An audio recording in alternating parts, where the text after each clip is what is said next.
I'm Janet Jones, author of Happiness Millionaire, Positive Images for a Rich and Powerful Life. And you are watching a walk and a talk for happiness seekers.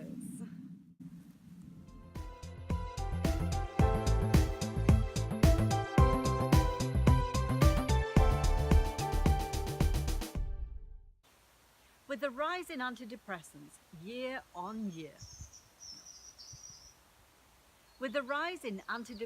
prescriptions year on year, I decided it was time to do something about this. So I encourage people to focus on happiness, health all of the time, rather than mental health when there's a problem. Now, sometimes, don't you find yourself doing things that just don't feel right? Whether that's a relationship, your job, or making a major decision. And it never leads to happiness. Well, today's guest, Tom Smallwood, found himself in such a position. He was working as a CEO for a large company, and it just didn't feel right to him. Eventually, he began suffering from stress, anxiety, and eventually he reached burnout. Well, in today's interview, he shares his story of how he quit his job and created a life he truly loves. I hope you find this inspiring and enlightening. Enjoy. Hi, Tom. Nice Hi. to meet you. Likewise. Thank you for giving me your time. I know it's precious. You're welcome, yeah. So I'd just like to share with people who are watching this video the challenges you've been through. I know, as we've spoken before, you said there was a time you reached burnout. I think many people are reaching burnout, and Yep. some people just have to power through it now, which is kind of a shame. It's often a turning point.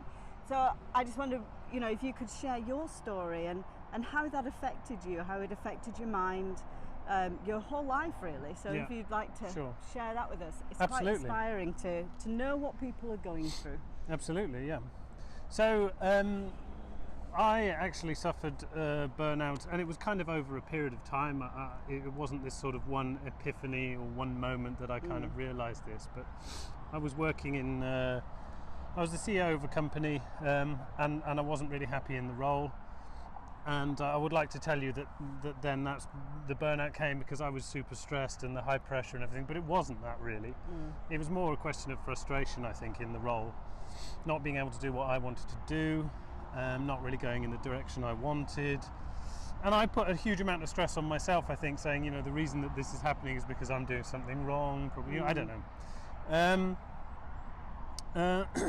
And what I did was think I would solve all my kind of problems by jumping into another job, which was probably a mistake, and I should have taken a little bit of time to think about it. I guess a lot of people then blame the job, don't they? Yeah, totally. Totally. And look for those outside problems that are causing probably their inside problems. Yes. Yeah, well, I went into this other job, and I didn't last long in this other job, and then I went to my boss there actually, and I said, listen, this is the situation, and I said, I think I'm just burnt out, and I'm gonna quit. Yeah. Which was difficult, but it was also, that was the kind of moment, and that was in mid to late 2016, when I think I'd sort of realised that this was not really strictly a job-related thing. This was just about me needing to sort of reevaluate what was going on in my life, what I wanted to do, and what I wanted to get out of things, like whether that's job or private life, personal life. So more fulfillment kind of things that you're looking at. That's right, and that's what actually led me to actually start a blog, although it wasn't really about this, but it was about the outdoors and stuff that I enjoyed. And I did at some point, I was kind of in 2016 getting a little bit more into the outdoors, and I just sort of sat down and reflected to myself and said, what are the kind of things you enjoyed doing when you were 20, 25 and you didn't have any money? And it turns out that it was, going into the mountains, spending nights out under a tent, all that kind of stuff. Which is a luxurious thing to do, isn't it? And I guess, a lot of people are not in a position to do that sort of thing.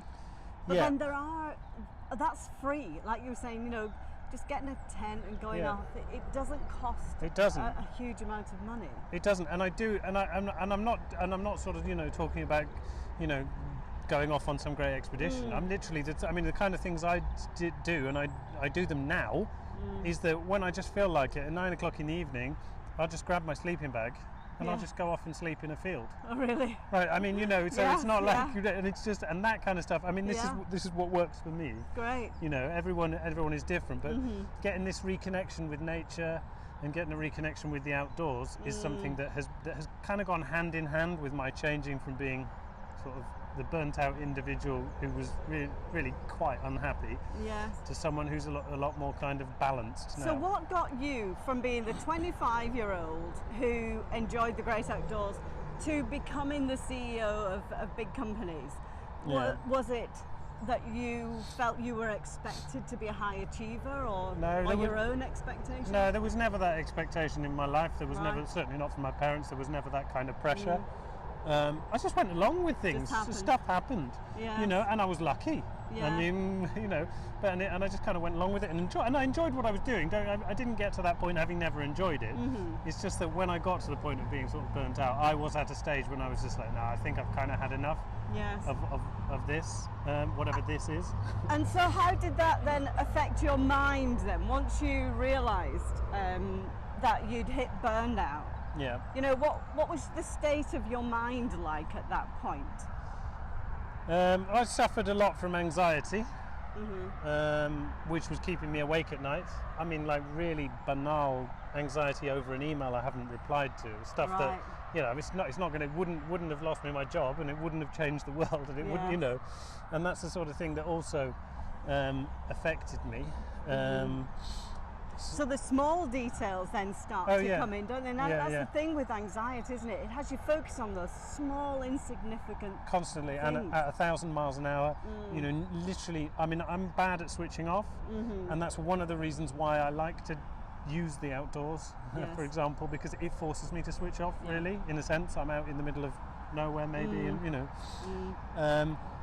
and I don't sort of switch off I struggle. I'm better now, but that was one of the things really. I just wasn't switching off, so I was thinking about every tiny inconsequential detail. And that caused me, it caused me to be depressed. Let's be honest about it. And how then did that affect, your relationships and the other things that are going? Because let's face it, life isn't just all about work. No. So how was that, the position that you got yourself in, affecting the other parts of your life, such as your relationships? Yeah, it affected my relationship to a degree. I'm married and I have a daughter. I think it didn't affect it that much, actually. My wife might say something different. I'll go chat with his wife after this. But I think it did. I mean, she's amazing and super understanding, and and she works hard as well. I don't think it got to the point, certainly, where there were times when I was unhappy and depressed, and that affects everyone around you. Yes. But then again, everyone was like really understanding, so I've not sort of encountered any kind of negative impact in that respect. So did you feel, when you were going through it, were you surrounded by good people who you felt confident you could talk with and be open with? Excuse me, not exactly, but that is a good point you make, because it's a really important thing which I discovered during the kind of transition, was the fact that I kind of stopped working. So I quit this job and I started working on my site, on the blog, and started thinking about what other projects, what work I could do. And during that process I got back in touch with an ex-colleague and someone who I consider to be now a really good friend, and I know he's a very entrepreneurial kind of person, and we kind of fed off each other, but I think probably I fed a lot more.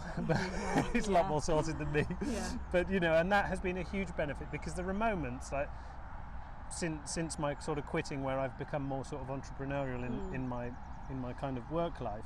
And there are moments on that, there are huge moments of panic on that, when it's just like, oh my God, everything I'm doing is rubbish. And I tend to pick up the phone to one or two of these super positive people, and I just say, listen, I mean, I'm really quite open. I say, listen, everything's rubbish at the moment. Tell me it's going to be okay. Yeah, please. So now let's talk about the steps that you took when you realised that enough was enough. you know, you'd gone as far as you could go. You realised that the stress was too much. The depression had hit, and what was the next step? And how did you, you know, actually find the courage to say, I've got to stop? Yeah. There isn't a simple answer to this. It was really gradual. I probably I should have done it all earlier. I should have stopped working earlier, taken a break earlier. It was a difficult decision, sort of, but then, I sat down with my wife and we kind of said, you know, can we do this, right? And super fortunate from a financial point of view that I was also able to take some time off. Yes, okay, yeah. Nothing was going to change. We were still going to be able to pay the mortgage and the usual kind of concerns of most people in their lives. But still, psychologically, it's a massive thing, because never mind that, psychologically you're also thinking, I'm going from working and someone paying me every month to nothing, right? Yeah. And that, whether you can pay your mortgage in that moment in time doesn't matter, or not. because all the time I was thinking, yeah, but what about in 4 or 5 months time? Yes, when, you know, really then when funds are done. so yeah, there are no sort of clear steps that it was like, right, you know, you don't really organise these things in your mind and think, right, I need to do this, that, and it's just one of those things when it was just like, okay, this is it. So it's more an intuitive feeling, isn't it?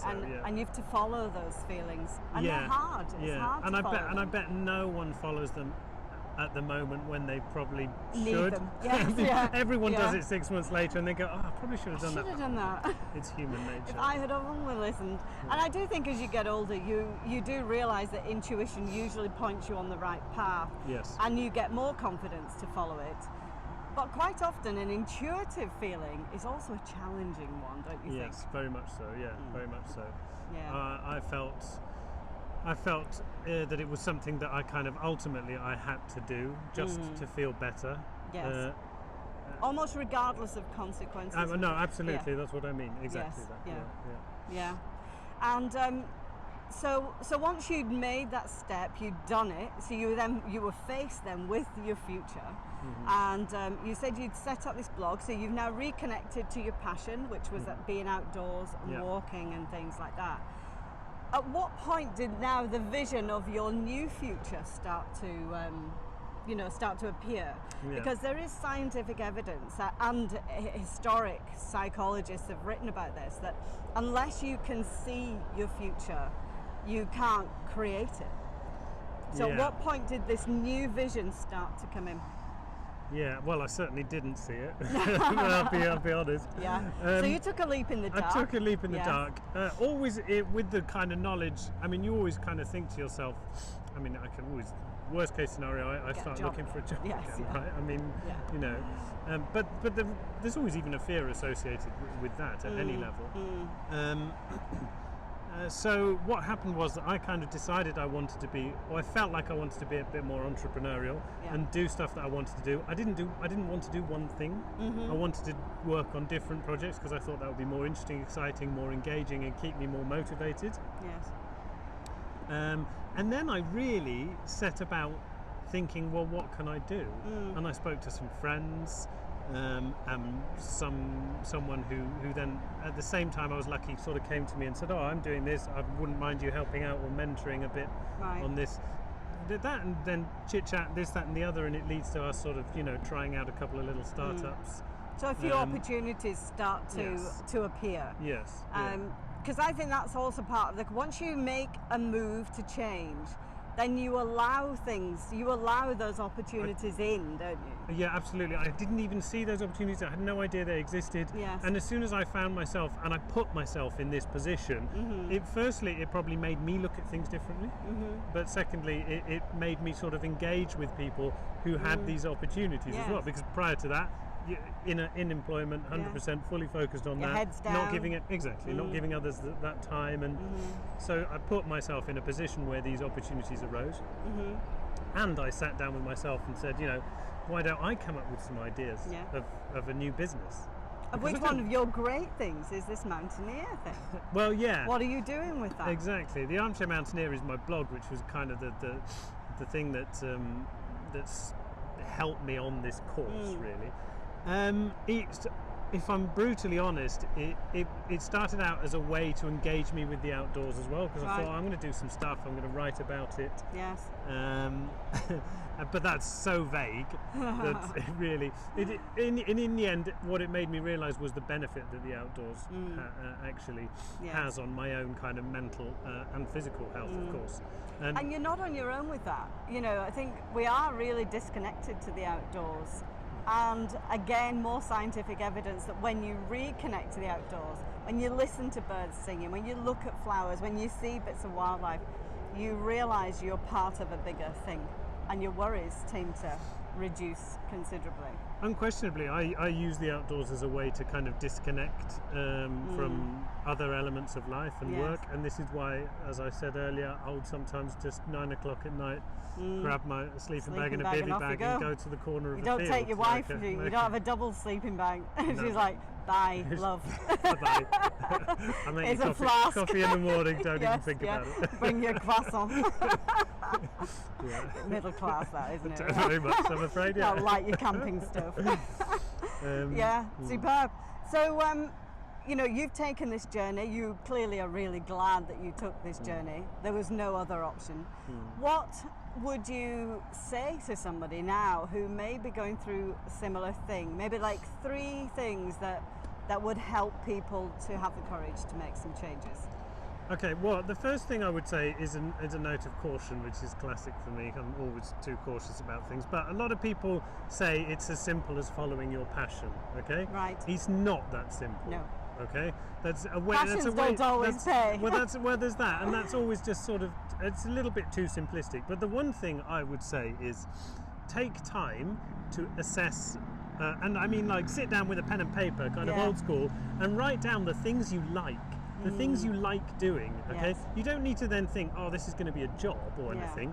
But if you make sure you're giving time in your life to the things you enjoy, 2 things can happen. One, you're just going to be absolutely fine and keep going and actually enjoy your life more, and you maybe won't worry And about don't have the to quit stresses your of work, job. and you don't have to quit your job. Yeah. Or 2, you may also come to the sort of realization that, oh, I'm passionate and I love doing that. I can introduce more of that into my life, and potentially also from a professional perspective.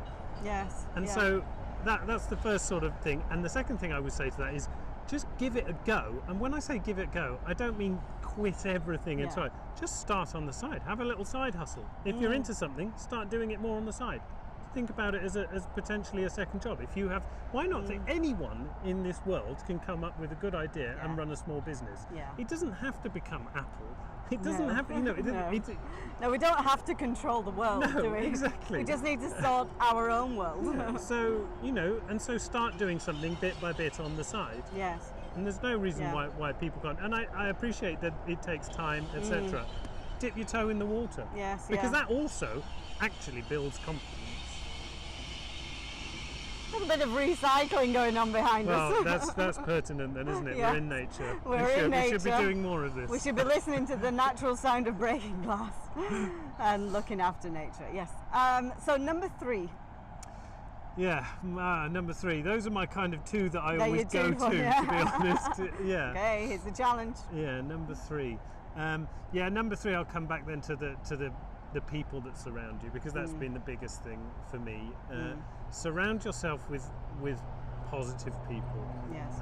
They don't need to be the same as you.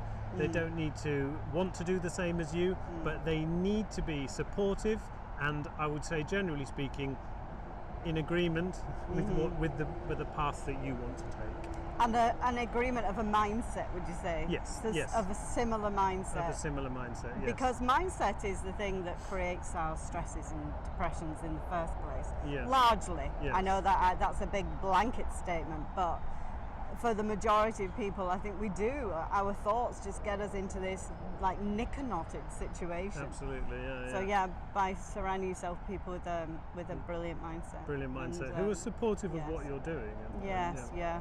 So well, I guess if you're looking for people supportive of what you're doing, then you've got to figure out what you're doing in the first place. But then find the people. No, indeed, but even supportive, let's say, of the kind of decisions you make. It doesn't need to be Yes. the specific thing you're No. doing, but to understand that you want to Yeah. go down this road and Yeah. try different things. Or and- just change your life in a specific way. Yeah. Whether it's a relationship, a job, or whatever. So it's Absolutely, yeah. part of the change.